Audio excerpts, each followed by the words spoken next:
you're an Emmy award winning journalist, as you just said. It's not the traditional way through Ivy League schools to Wall Street in New York City.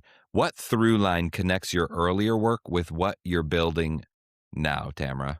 Yeah, I think it's really easy to go, "Oh my goodness, that's an unconventional path," but when I look at it, you can actually see exactly why I ended up to where I am. So, as a journalist, my job was to uncover challenges and problems and then get to the solutions, right? It was to tell that story. What's wrong? How do you get to someplace better? And every day I had to create a story that was a product and you put it out there in the world and you get feedback and then you work off of that. So you could almost think of like little mini entrepreneurial projects, along every story. Yeah.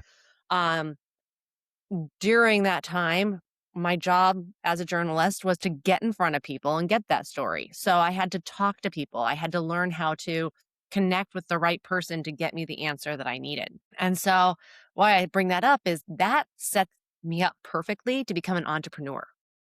As I went through this journey, and I mean, I worked in the field. And so like I never really was in a traditional office space, right? I was always up early, out late, whatever it took to get the story.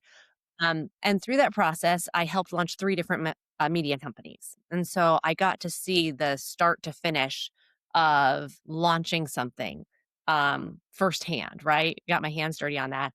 And so when I decided to leave the news, the obvious step was working with startups because I knew how to do it. I had done it with media companies.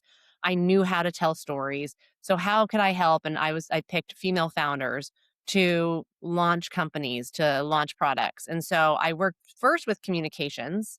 And then I got pulled into a team that was building a live selling shopping platform. And it was amazing building something from scratch to scaling it and that's where I really learned, you know, I learned the marketing stuff, but then I learned really how to operate a company and did that. After I left that, I went to go work for kind of a FinTech company. And my journalism hat came back on and I started to see this problem. And that's where I went, let me go back to my original experience as a journalist and dig in and say, okay, what's the problem? Where can we find a solution? And now that I know how to build technology, I could see how technology was the solution to this.